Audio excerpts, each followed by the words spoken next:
CSS और central superior services. CSS पास करने के लिए स्टूडेंट का मेहनती होना ज़रूरी है या फिर ज़हीन होना ज़रूरी है? CSS का जो एग्ज़ाम है इसको 4 हिस्सों में कंडक्ट किया जाता है। कोटा सिस्टम भी इसमें है। वफाक से उनके नुमाइंदगान पूरे मुल्क में प्रोविंशियल सर्विसेज के साथ भी अटैच होते हैं और फेडरली भी रन करते हैं। टफ यहाँ है कि आप अपने जो बनाया हुआ टाइम टेबल है उस पर स्ट्रिक्टली उसको पैशनेटली आप कैसा हैंडल कर सकते हैं। जो अच्छा पढ़ते हैं, जिनको सिस्टम्स का पता होता है, जो पैशनेट होते हैं, ऐसे लोगों के लिए तो ये मुकाबले का इम्तिहान है। तो फिर किसी इम्पेयर्ड को उसकी किसी जो फिजिकल इम्पेयर होना है उस वजह से वो इस सिस्टम से कहीं बाहर ना रह जाए, तो इसलिए उनको स्पेशल असिस्टेंट प्रोवाइड किया जाता है। अस्सलाम वालेकुम नाजरीन, मैं हूं आजिल हसनात, आपका मेज़बान प्रोग्राम CSS गाइड के साथ। शुरू करते हैं आज का प्रोग्राम इस उम्मीद के साथ कि हमारा ये प्लेटफॉर्म आपके लिए इन्फॉर्मेटिव रहेगा।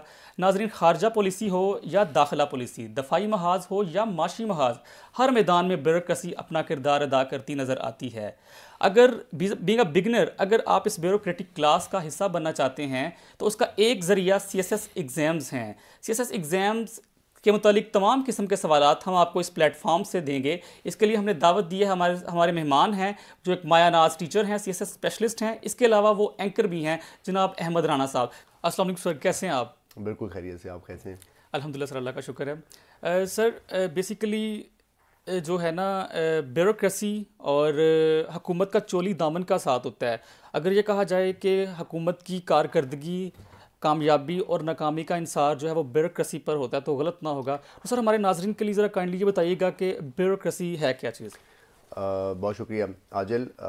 जैसे आपने वर्ड यूज़ किया ब्यूरोक्रेसी, तो गवर्नमेंट और ब्यूरोक्रेसी बिल्कुल दो पिलर्स हैं स्टेट के। और जब तक ब्यूरोक्रेट गवर्नमेंट्स की बनाई हुई पॉलिसीज़ को इम्प्लीमेंट नहीं करेंगे, एग्जीक्यूट नहीं करेंगे, तो गवर्नमेंट सही मायने में परफॉर्म नहीं करेगी।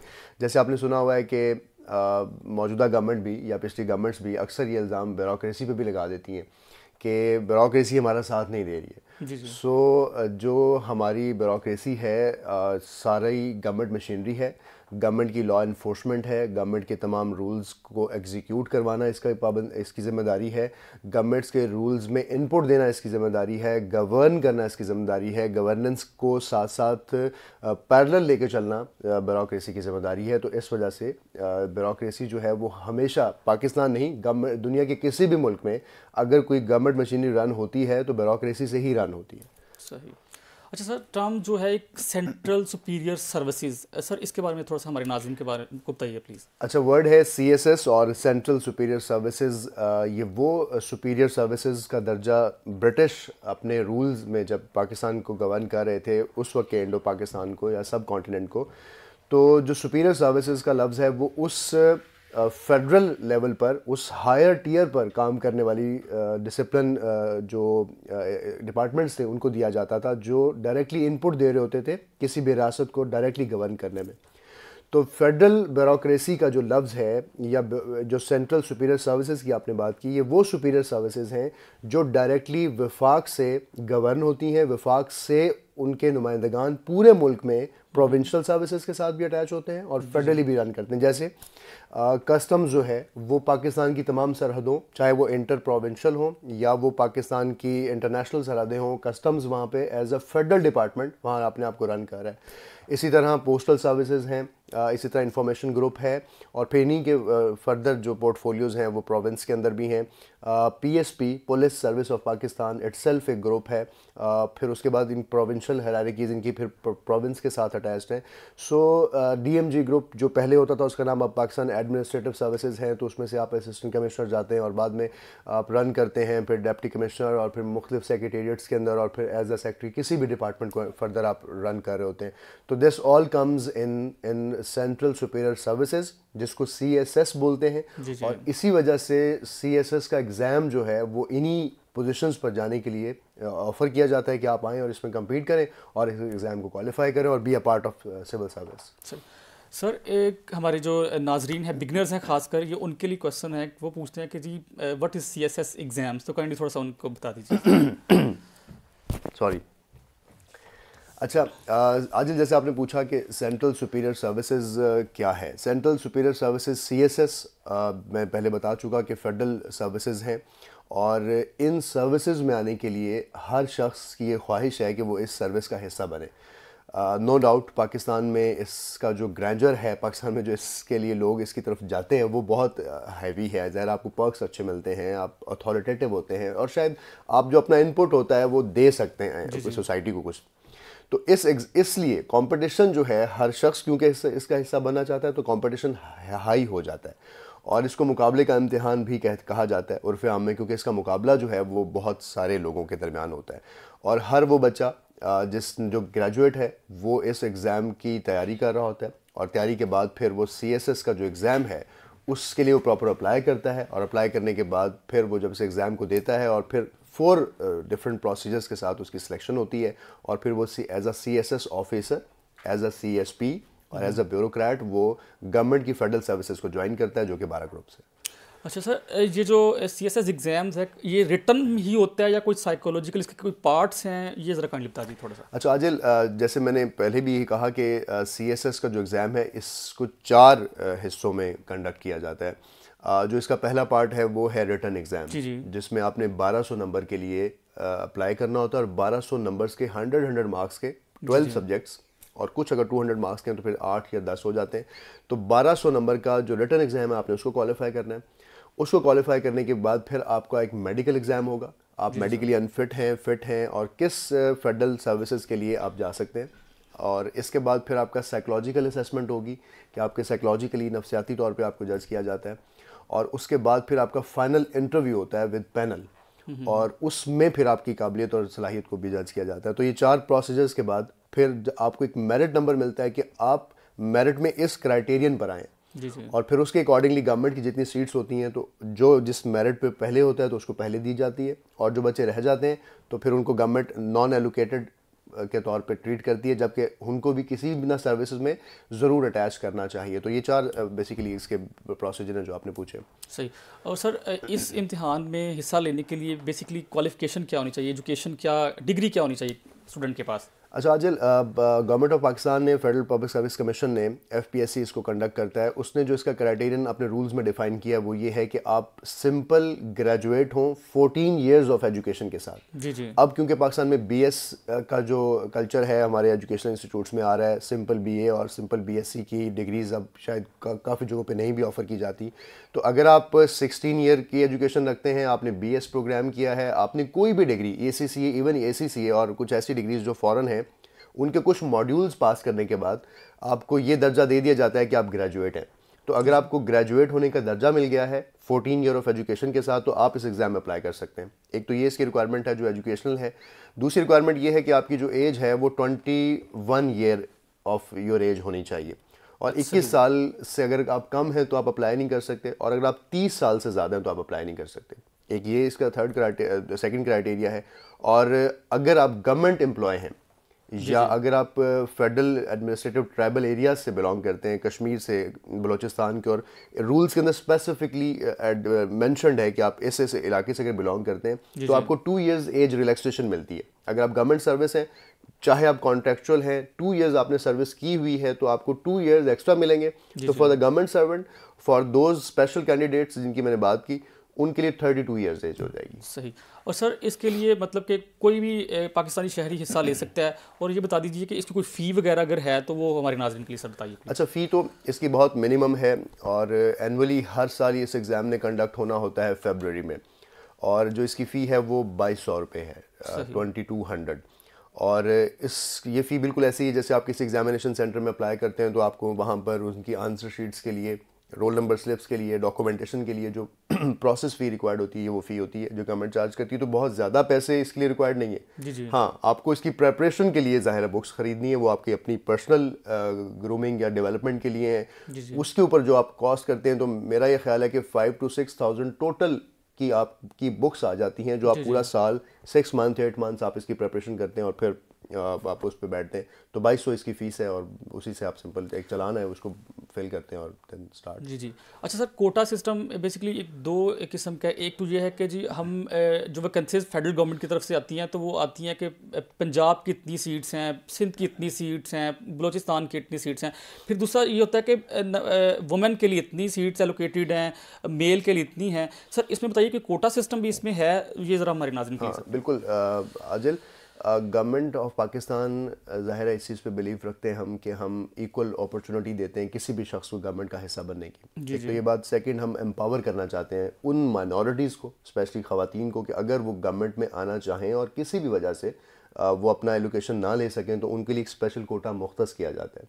जहाँ तक कोटा सिस्टम की बात है तो फेडरल गवर्नमेंट के जो रूल्स हैं उन रूल्स में ये बात मेंशन्ड है कि जो पाकिस्तान पंजाब है उसकी पॉपुलेशन ज़्यादा है तो पॉपुलेशन वाइज कोटा दिया जाता है। जहाँ ज़्यादा लोग हैं उन वहाँ से ज़्यादा एलोकेशंस एक्सपेक्टेड भी होती हैं और होती भी हैं और उनको दिया जाता है। तो पाकिस्तान पंजाब जो है उसमें 50% एलोकेशन है और उसके बाद सिंध को पॉपुलेशन वाइज अब KPK को और फिर अब जो ट्राइबल एरियाज़ हैं वहाँ से अलग कोटा है। फिर कश्मीर रीजन से भी हम लोगों को इसमें इंटेक करते हैं। इसी तरह माइनॉरिटीज़ की सीट्स हैं, इसी तरह वेमेन की सीट है, इस तरह डिसेबल्स की सीट है। तो कोटा सिस्टम जो पाकिस्तान में अभी तक चलता जा रहा है, जो कि अभी तक तो मौजूद है, तो ये एक बात भी इसके साथ मैं ऐड करना चाहता हूँ कि ये भी एट द सेम टाइम ये बात भी अपनी जगह मौजूद है कि अब कोटा सिस्टम जो एक वेग या फेड सिस्टम हो गया है। तो अब आपको you should be compete the equal opportunity और उस पर आप किसी भी कोटा पे अप्लाई ना करें चाहे आप किसी भी रीजन से बिलोंग करें। जी जी।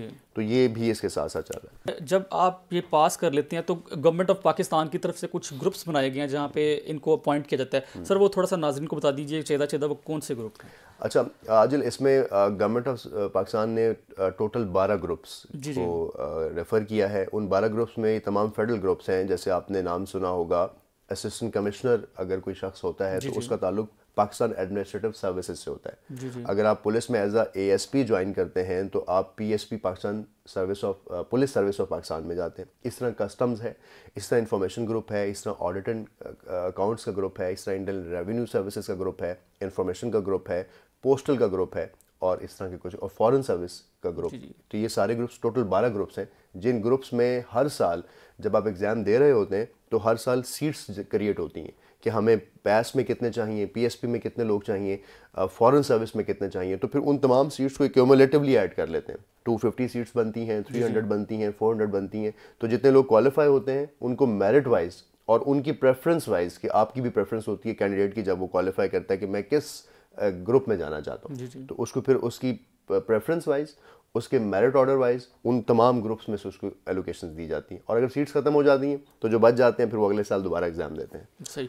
और सर टोटल आपने बताया कि रिटर्न जो है वो 1200 का होता है टोटल। सर सारा करके वाइवा डाल के साइकोलॉजिकल टेस्ट डाल के सर इसके टोटल मार्क्स पहले बता दीजिए और फिर पासिंग मार्क्स इसके कितने हैं? अच्छा अजल, इसका जो क्राइटेरियन है वो ये है कि टोटल 1500 मार्क्स आपके होते हैं इस मुकाबले के इम्तिहान के CSS के। 1200 नंबर्स वो हैं जो आपने रिटर्न में compete करना है और उसका क्राइटेरियन फिर ये है कि 1200 मार्क्स में 600 जो मार्क्स हैं वो कंपल्सरीज के हैं और 600 हैं ऑप्शनल्स के। उसमें भी क्राइटेरियन है। उसमें क्राइटेरियन ये है कि अगर आप कंपल्सरीज में अपेयर हुए हैं तो आपको हर कंपल्सरी का पेपर 100 में से 40 नंबर पे पास करना है। अगर आपके किसी में 39 है तो आप पास कंसीडर नहीं होंगे। तो पहले जो 6 सब्जेक्ट्स हैं उन 600 मार्क्स के कंपल्सरीज उनमें आपको 40 मार्क्स लेने और जो ऑप्शनल सब्जेक्ट्स हैं उनमें से आप अगर 33 भी ले लेते हैं किसी भी सब्जेक्ट में तो आप पास कंसीडर होते हैं। लेकिन क्राइटेरियन ये है कि टोटल 1200 में से जब आपका एग्रीगेट बने तो वो 600 यानी हाफ ऑफ द 1200 यानी 50% आपके मिनिमम मार्क्स हों तो आपको वाइवा कॉल आएगी। यानी आपके मार्क्स अगर 601 है, 600 हैं तो फिर आपको इंटरव्यू की कॉल आएगी। अब जब इंटरव्यू की कॉल आती है तो इंटरव्यू और साइकोलॉजिकल की जो टोटल असेसमेंट के मार्क्स होते हैं वो 300 होते हैं। तो फिर आपके रिटर्न के मार्क्स और फिर आपके साइकोलॉजिकल के मार्क्स ये दोनों ऐड होकर फिर आपका क्राइटेरियन बनता है। जी। और सर एक और ये है कि मोस्टली जो कैंडिडेट होते हैं वो कोशिश करते हैं कि वो PSP क्लास में चले जाएं या फिर फॉरेन सर्विसेज में चले जाएं। तो ऑब्वियसली बात है ऐसा तो नहीं कि सारे वहाँ पे चले जाएं। इसके बारे में बता दीजिए कि इस किस तरह एलोकेशन किस नंबर ऑफ स्कोर के ऊपर बेसिस पे वो करते हैं कि इतने लोग जो हैं वो फॉरेन सर्विसेज में जाएंगे, इतने PSPs में जाएंगे, क्योंकि किसी ने रेलवे में तो भी जाना ही है ना। अच्छा, बड़ी इंटरेस्टिंग सिचुएशन बनती है। असल में जो भी बंदा कॉम्पिटिटिव एग्जाम्स में अपेयर होता है और सब बच्चे अच्छी तैयारी से अपेयर होते हैं और सबके जो रिटर्न का स्कोर आ रहा होता है वो बिल्कुल नज़दीक ही आ रहा होता है। फॉर एग्जांपल 710, 712, 715, 720 इस तरह से स्कोर आ रहा होता है। अच्छा, ये स्कोर के बाद अब हर शख्स एक बंदा 20 लोग एक ही स्कोर पे हैं।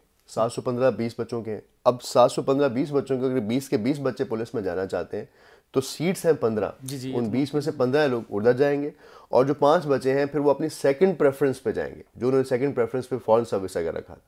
और समटाइम्स इस सारी सिचुएशन को देख के यूँ भी लगता है कि इस साल पुलिस नंबर 1 पे थी या फॉरेन सर्विस नंबर 1 पे थी। नहीं, जो कंपेटिटर जिस बच्चे ने कम्पीट किया है उसकी प्रेफरेंस क्या है, वो किस ग्रुप में जाना चाहते हैं। अगर आप पास होकर पोस्टल ग्रुप को फर्स्ट प्रेफरेंस रखेंगे तो आप पोस्टल में ही जाएंगे, तो फिर उस साल की तो पोस्टल सर्विस जो है वो अच्छी सर्विस कंसीडर होगी। तो सर्विसेज सारी अच्छी हैं, इक्वल हैं। अब हम पर्क्स को सोशल अपने उसके पॉइंट ऑफ व्यू से भी जज कर रहे होते हैं और ये ही क्राइटेरिया है। और सर क्या रुझान है पाकिस्तान में, मोस्टली कैंडिडेट किस जो शोबे को चूज़ करना पसंद करते हैं?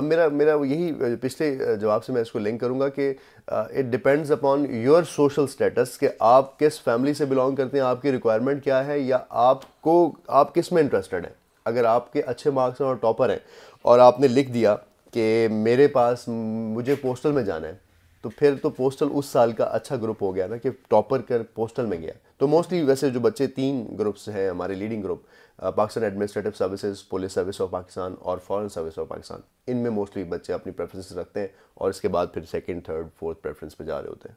अच्छा सर, जो कैंडिडेट जो हैं वो कामयाब हो जाते हैं सीएसएस के एग्ज़ाम में, तो सर इनकी किस ग्रेड के ऊपर, जो BPS grade government of Pakistan की तरफ से अनाउंस है, किस ग्रेड के ऊपर इनकी अपॉइंटमेंट होती है?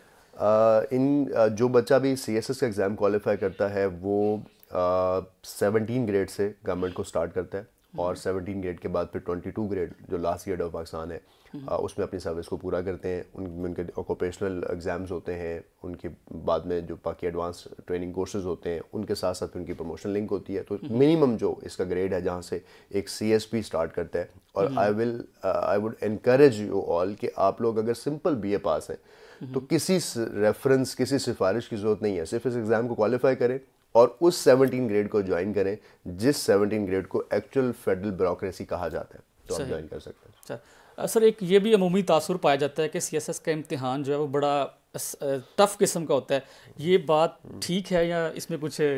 अच्छा देखें, मैं तो इस पे बिलीव नहीं करूँगा। हाँ, टफ ये इस सेंस में है कि इस एग्ज़ाम में जो पैशन रिक्वायर्ड है, अगर आप उस पैशन को, उस कंसिस्टेंसी को नहीं रख सकते हैं तो फिर आपके लिए टफ है। लेकिन एज़ फॉर एज इस प्रिपरेशनल स्ट्रेटजी और मेथोडोलॉजी, तो इसकी प्रिपरेशन जो है वो तो एक इंतहाई मज़ेदार चीज़ है। जैसे आप किसी भी टीवी चैनल पे बैठ के कोई ड्रामा देख रहे हैं तो इसी तरह आप हिस्ट्री पढ़ रहे होते हैं कि 7-12 में क्या हुआ, उसके बाद फिर गजनवी रूल में क्या हुआ, फिर आपके गौरी रूल में क्या हुआ और फिर ऑनवर्ड आप चलते हैं।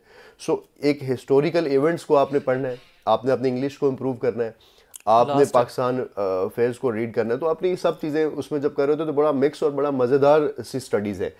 टफ यहाँ है कि आप अपने जो बनाया हुआ टाइम टेबल है उस पर स्ट्रिक्टली, उसको पैशनेटली आप कैसे हैंडल कर सकते हैं। सर लास्ट क्वेश्चन बता दीजिए कि सीएसएस पास करने के लिए स्टूडेंट का मेहनती होना ज़रूरी है या फिर ज़हीन होना ज़रूरी है? अच्छा, वेरी इंटरेस्टिंग।